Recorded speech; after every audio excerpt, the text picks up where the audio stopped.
ஐந்தாவது M Rihanna.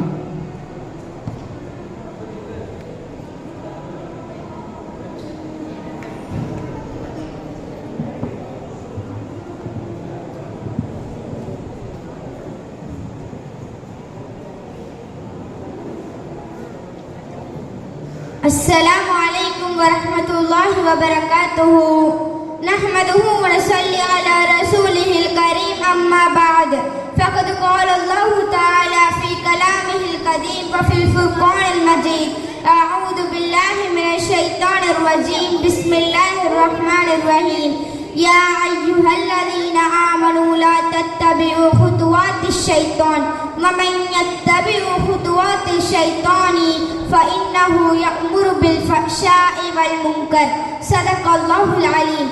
விண்ணை படைத்து அதில் விண்மீன்களை படைத்து மண்ணை படைத்து அதில் மனித ஜின் இனத்தை படைத்து காத்து ரட்சிக்கின்ற வல்ல அல்லாஹ்வுக்கே வச்ச புகழ் அனைத்தும். சாந்தி சமாதானம் சன்மார்க்க போதகர் பெருமானார் ரசூலை கரீம் ஸல்லல்லாஹு அலைஹி வஸல்லம் அவர்களின் மீதும் அவர்களை பின்பற்றி வாழ்ந்த உத்தம தோழர்கள் சத்திய சீடர்கள் இன்னும் இங்கு கூடியுள்ள அனைவரின் மீதும் நின்று நிலவட்டுமாக ஆமீன்.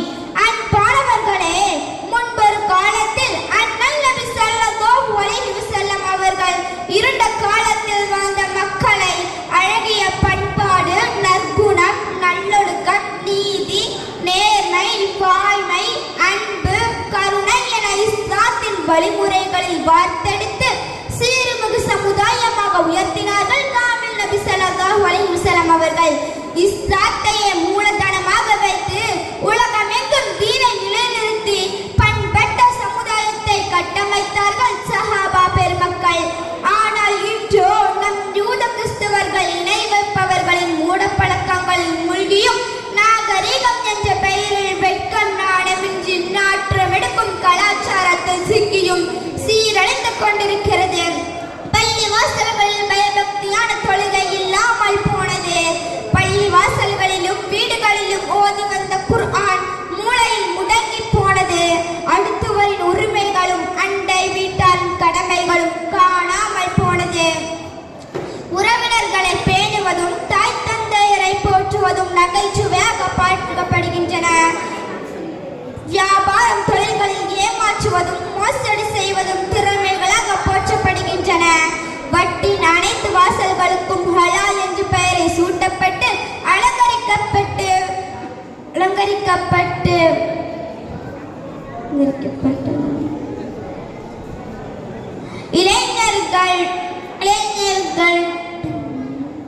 இளம் தலைமுறையினர் இஸ்லாம் என்றால் என்னவென்றே தெரியாமல் வளர்ந்து விட்டனர். படிக்கின்ற காலத்திலேயே சினிமாவின் மோகத்தில் மூழ்கி போயினர். நடிகர் நடிகைகளை போன்று வாழ முற்பட்டனர். இன்றைய இளைஞர்கள் அழகான தலைமுடியை சீவி வந்த காலம் போய் தலையின் உச்சியில் முள்ளம் பற்றி போல் முடி வைத்துக் கொண்டு தலையை சுற்றிலும் சிரைத்துக் கொள்கிறார்கள். சிலர் தலையின் விதவிதமான கோடுகளை கிழித்து சிகை அலங்காரம் என்று அலங்கோலமாக காட்சி தருகின்றனர். பெண்கள் பியூட்டி பார்லர் போய் முடிகளுக்கு பட வங்கணங்களில் சாயம் அடித்துக் கொண்டும் புருவத்தின் முடிகளை அகற்றியும் மேக்கப் என்ற பெயரில் மேனி எங்கும் கிரீம்களை தடவியும் தங்கள் அழகுகளை கடை வீதியில் கடை போட்டு காட்டுகிறார்கள். இளைஞர்கள் டாட்டூ என்ற பட்சத்தை குத்தி பைத்தியங்களாக திரிகிறார்கள். பெண்கள் மறைக்க வேண்டிய உறுப்புகளில் பச்சை குத்தி கொள்கிறார்கள். அதை வீடியோ எடுத்து இன்ஸ்டாகிராமில் போடுகிறார்கள். ஆபாச பாடலுக்கு நடனமாடி ஷேர் செய்கிறார்கள். பெரும்பாவம் என்ற உணர்வே இல்லாமல் திருமணத்துக்கு பின்பு தெரிய வேண்டியவை திருமணத்திற்கு முன்பே தெரிந்து கொண்டனர். தனிமையில் அந்நிய ஆண்களோடும் அந்நிய பெண்களோடும் அசிங்கமான பாவங்களை பகிர்ந்து கொள்கிறார்கள். இளம் வாலிபர்கள் நாகரீக மோகத்தில் காதுகளில் கடுக்கட் போட்டுக் கொள்கிறார்கள். கைகளில் நாச்சங்கிலியை போட்டுக் கொள்கிறார்கள். நல்லாடைகளை கிழித்து அணிகிறார்கள். அதை பார்த்து வாலிபர்களும் 2 பீஸில் திரிகிறார்கள். தம் பிள்ளைகளின் நல்லொழுக்கத்தில் வளர்க்க வேண்டிய பெற்றோர்களே இந்த பாவங்களை வேடிக்கை பார்த்து கொண்டிருக்கிறார்கள். தம் பிள்ளைகள் பாவம் செய்ய அனைத்து வழிகளையும் திறந்து வைத்துவிட்டு தம் பிள்ளைகள் ஒழுக்கமானவர்கள் என்று மாத்தட்டுகிறார்கள். தம் பிள்ளைகள்